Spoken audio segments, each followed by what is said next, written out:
Udumo kuNkulunkulu kweliphezulu nokuthula emhlabeni kubantu abathokozelwa nguye. Baba uNsibande yakubingelela ndlalifa izulu ngithi uJesu Kristu inkosi.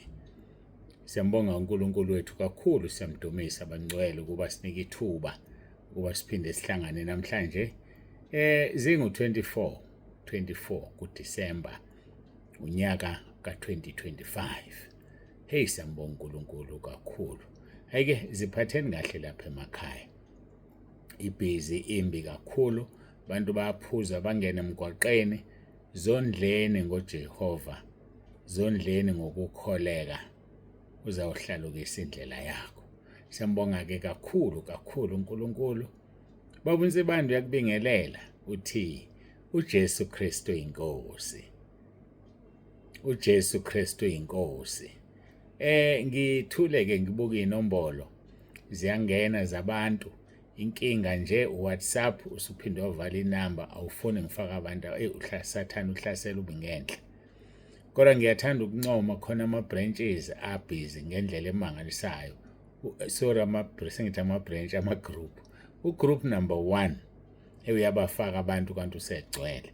So group number 1, yazini ukuthi abantu benu ngiqale ngi-check-e njenganamhlanje bekuney'khali eziwu-4 kuphela. Ngazigcwalisa, ngibhizi kabantu benu ngibafaka ku-group number 11. uNkulunkulu uzokubusisa, simakheni u-group number 11. Laba abanye hayi akhona nje phela ambalwa azamayo, bese bakhona lawa angena ndaba nje awafunda ukufaka abantu. Awubheke egroupini yakho ukuthi ugcine nini ungena umuntu bese uyakhuthala. Ivili alingene ezulwini. Mhlawumbe nje wena ubuyongeniswa ukufaka abantu ezulwini ngoba izono zakho ziningi ongazikhumbulile. Mhlawumbe uNkulunkulu uyokwenzela umusa ngokuthi ufake abantu. Manje ngoba nawe uyivila-ke namangazi. Kodwa sengikukhulume konke uNkulunkulu angithume khona okuzokwenza ukungena ezulwini. Indaba isele kuwe. Hayi-ke usiyozilandulela, ngeke usazilandulela wena. Usiyobona nje ukuthi nawe uthini namangazi. Kodwa iy'tori ziyaphela laphaya ngoba uyesabeka. Uyesabeka, angeke ulethe into engezwakali. Futhi nje angiboni ukuthi kuyanegoshethwa. Kuyazenzekela nje waphela izinto zakhe zonke ziyazenzekela nje. Uvele uyishonele esihogweni wena. Hayi, izinto zakhe zihamba nje ngokohlelo lwakhe. Siyambonga kanokho uNkulunkulu ukuthi usambulile inkungu, siyamkhonza ngeqiniso. Asibonaneni-ke, asikhonzeni ngcono ngisho njalo mhla ka-25 Disemba nalabo abathandayo. Inkonzo izofika ishisa lapho kuwe, ihlale uyilindele, izofika ishisa ingamalangabi. Udinga nje ukuhlala phansi nomndeni wakho, nivule ifoni, nilalele inkonzo. Uma nikwazi ukukhonektha ku-TV, connectani u-YouTube, nihlale phansi nilalele inkonzo. uNkulunkulu anibusise, siyanithanda nonke emakhaya. Nisemkhulekweni yethu nakuso lesi sikhathi.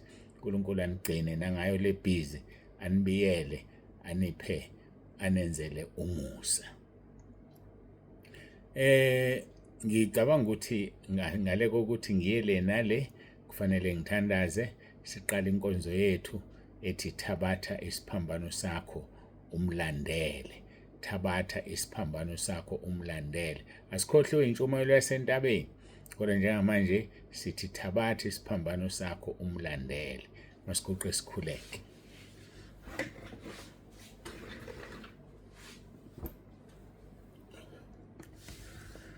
Baba olungileyo, Baba ongcwele, uNkulunkulu onomusa, siphambi kobuso bakho, sibonga uthando sithande ngalo.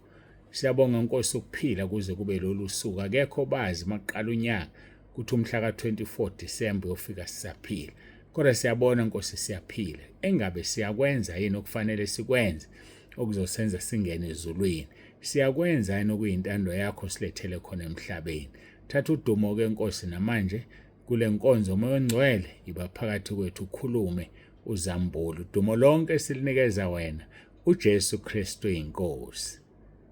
uJesu Kristu inkosi. uJesu Kristu inkosi. Amen.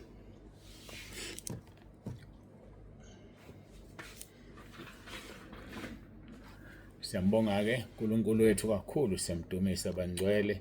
Siyambonga akekho ufana naye.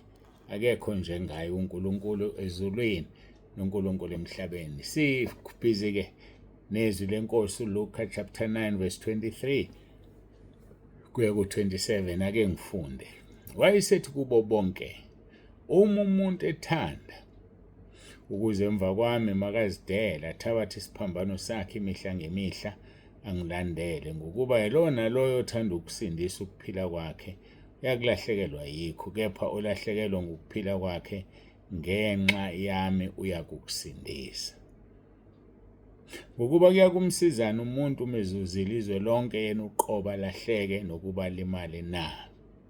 Ngokuba yilona loyo nezinhloni ngami nangamazwi wami, ngaye lo indodana yomuntu yakuba nezinhloni lapho iza lapho iza ngenkazimulo yayo nekayise nezingelosi ezingcwele. Kepha ngintshela ngesiminya ukuthi bakhona abanye kwabemi lapha abangayikuzwa ngempela ukufa baze babone umbuso kaNkulunkulu. Siyambonga uNkulunkulu kakhulu, siyamdumisa.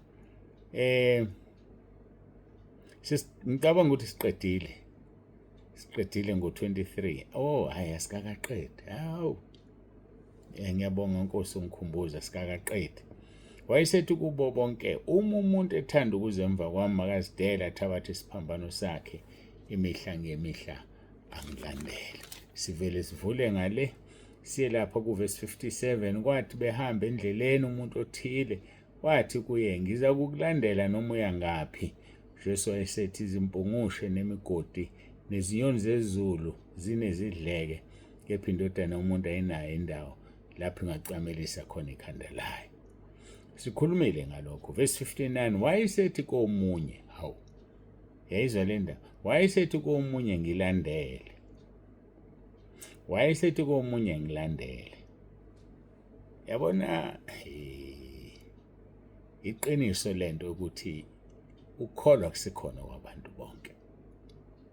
Ukukholwa akusikhona kwabantu bonke. Nangumuntu uyazizela kuJesu uthi ngicela ukukulandela noma lapho yakhona.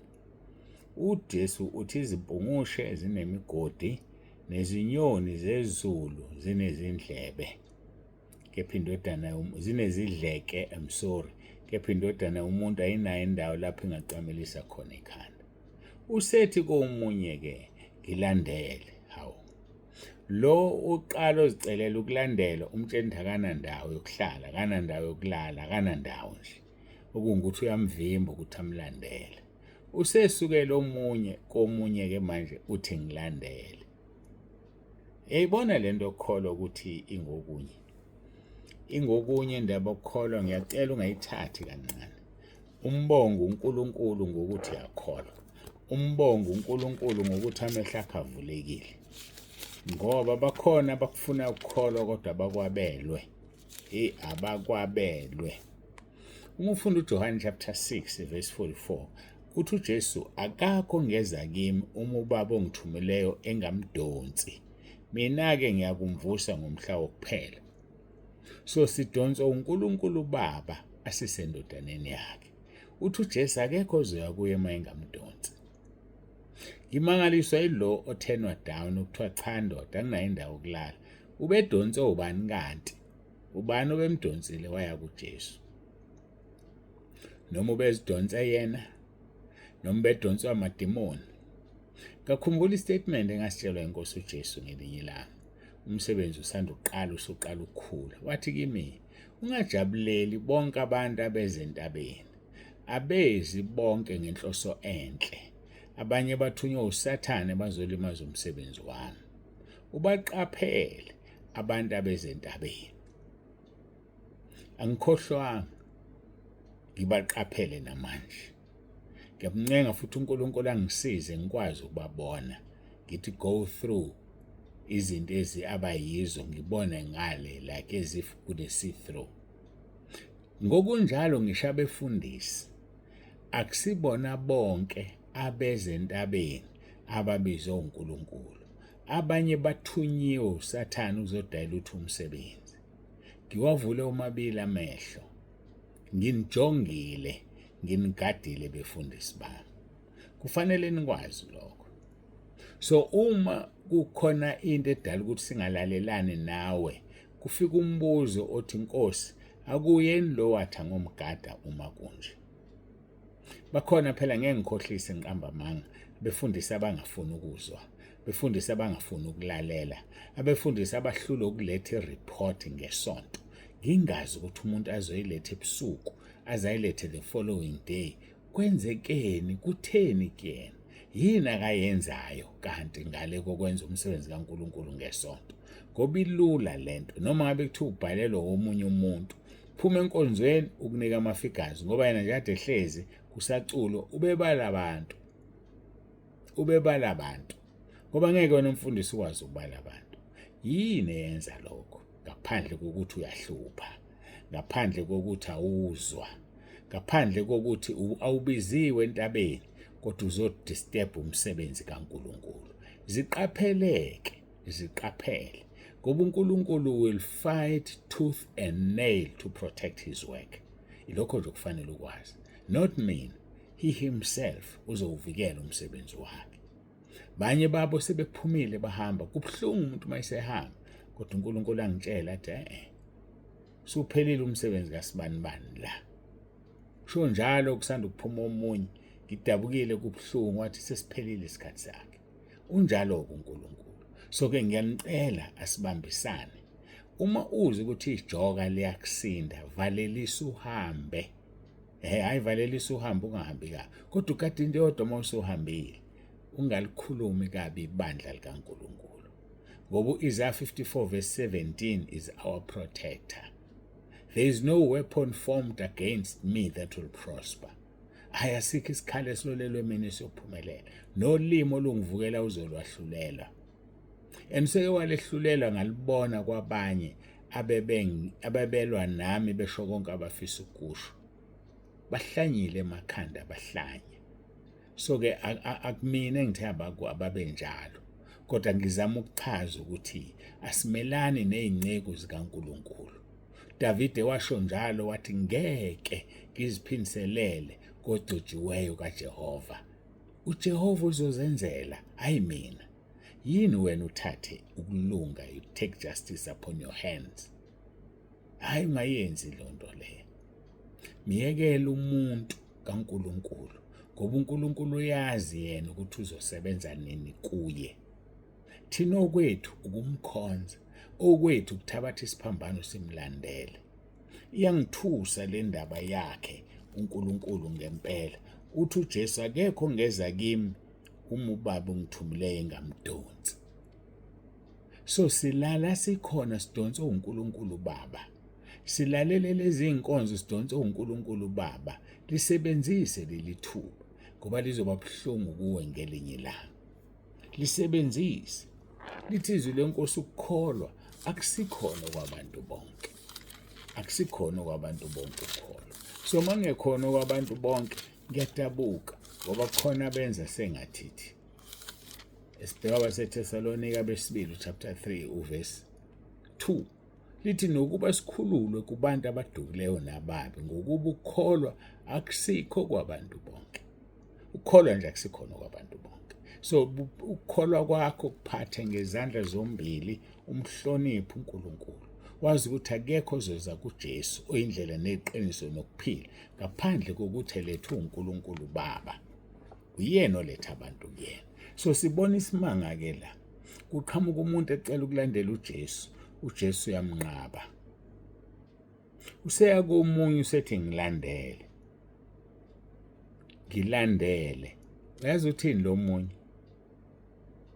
Uthi ku verse 59. Ngivumele ngiye kuqala ukuyokumbela uBaba. Ufuna uyongcwaba. Shonela ubaba wakhe.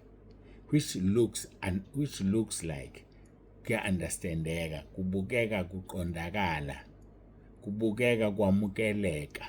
Kodwa uJesu usho isimanga kuverse 6 uthi yeka abafileyo bembele abafileyo babo, kodwa hamba wena ushumayela umbuso kaNkulunkulu.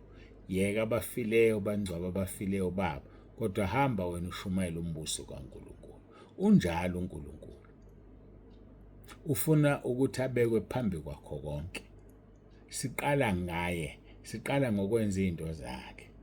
ngikhumbula ngiya emqanduli ngaloya nyaka kwaqondana nokuthi kunomngcwabo sekufanele ngiwuthathe owaqhamuka esikhaleni. Ngathi mina no, ngeke kufanele ngiye emqanduli, kade bangilinde emqanduli, angikwazi ukukhansela umqanduli ngomngcwabo. Kwavele kobuya naleli lizwi, yeka abafileyo bangcwaba abafileyo babo, wena ngilandele, hambe uyoshumayela ivangeli. Ilokhu uJesu akalindele ukuthi sikwenze. Hayi siphuthe emsebenzini kaNkulunkulu ngoba sekushoniwe, siphuthe emsebenzini kaNkulunkulu ngoba kuyagulwa.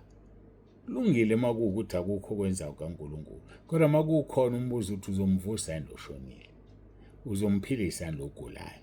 So yini ungahambi ukwenza umsebenzi kaNkulunkulu? Isimanga uthi omunye ngizokulandela noma uyaphi la uyakhona. uJesu no, anginayo indawo yokulala, anginayo indawo yokucamelisa ikhanda, stay where you are. Kodwa usethi komunye ngilandele, lo usebeka izaba uthi ngisawengcwaba ukuthi uJesu no, forget about that. Ngoba uyabona mawubiziwe ngisho ngane nezaba zakho ziphelele emoyeni ngoba ubiziwe wena. Yikho abaseRoma 8:28 lithi bonke ababizwe ngecebo kusebenzelana kube ngokuhle kubo. Ngoba banjani? Babizwe ngecebo. Ubizwe kanjani wena? Awubiziwe ngecebo? Mawubizwe ngecebo sondela. Sondela, inkosi yakuthanda, inkosi iyakufuna, inkosi ifuna ukwenza izinto ezinkulu ngawe. Sondela esihlalweni sawo somusa, sondela ifafaziwe inhliziyo yakho ngegazi elinqabileyo. Uyafuna ukukusiza. So sikhonza uNkulunkulu okumangalisayo. Ngivumele ngiyongcwaba ubaba, yeka abafileyo bangcwaba abafileyo babo, kodwa wena hamba ushumayela ivangeli, hamba ushumayela ivangeli. Ngoba ngempela asikwazi ukuthi sibeke isandla egejeni bese siyafulathela sibheke emuva. Singakwenza kanjani lokho? Sesibekile isandla egejeni bese uyafulathela? No, asivumelekile. Mofunda u2 Timothy chapter 2 uverse 4 lithi akakho osempini olibala izidingo zalokhu kuphila aze akholeke kulo wabuthwe nguye. Asilibali idingo zalokhu kuphila, asenze izinto ezothokozisa abantu. Uma i-calling isifikile, uma ubizo selifikile, nyakaza mntaka baba, asigudluke ezinye izinto, wenze ubizo lwakho ngoba ubiziwe. uNkulunkulu uyakufuna, ilokho nathi sikufunayo. Simthanda ngoba yena wasithanda kuqala, simthanda ngoba uyasidinga, simthanda ngoba uyikho konke kithi. uNkulunkulu wethu uyasithanda. Akakho osempini olibala izidingo zalokhu kuphila. Hayibo, walibala nje wena idingo zalokhu kuphila. Watshela uNkulunkulu ukuthi mawusuqedile ukufundisa ingane, watshela uNkulunkulu izaba ekubiza.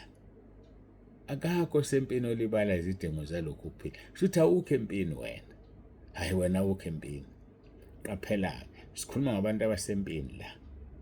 Awukwazi ukuthi ube sempini ulibale ubusulibala idingo zalokhu kuphila. Kodwa kufanele ube ulwe uzuthembeke kulo okubuthile. Sibuthiwe singamasosha. Mawungakathembeki awukwazi ukwenza lutho. Awukwazi. uNkulunkulu akasizeke bafowethu ngoba inkosi uJesu siyabuya.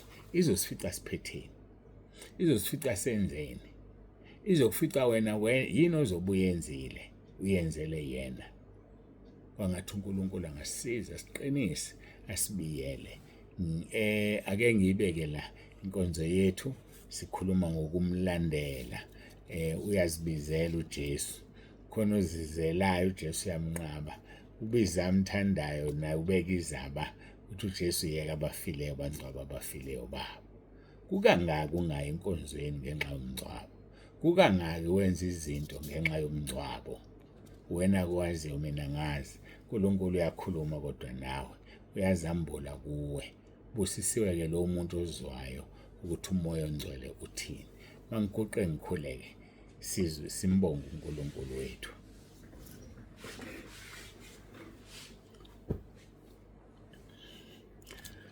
Baba wethu namandla, Baba wethu osezulwini, uNkulunkulu wethu onomusa, siyazithoba phambi kobuso bakho, sibonga konke osenzele kona. sibonga uthando sithande ngalo. Siyakubonga Nkosi, siyakudumisa. Akekho ofana nawe, futhi akekho njengawe, futhi akekho ofana nawe. Singamthathaphi singamfanisa nawe. Siyabonga Nkosi, sisizeke silizwe silenze izwi lakho. Sikhulekela bonke Nkosi ekhaya lezwi babe namaholide amahle. Isibusiso sakho sihlale phezu kwabo. Sikhulekela bonke entabeni endlu kaJehova babe namaholide amahle. Bazothe Nkosi ubabiyele kukho konke ukukhuluma nokulwa, kukho konke okuyizingozi, kukho konke okungalungile. Biyela Nkosi abantwana bakho entabeni endlu kaJehova, kuyabonelelwa nasekhaya lezwi. Ngibanikela kuwe ngaso lesi sikhathi sebhizi, ngaso lesi sikhathi la kuchitheka kakhulu igazi. Siyalivala ngegama lenkosi uJesu. Ngithi uNkulunkulu onomusa abantwana bakho babusise ubabiyele. uJesu Kristu inkosi, uJesu Kristu inkosi, uJesu Kristu inkosi. Amen.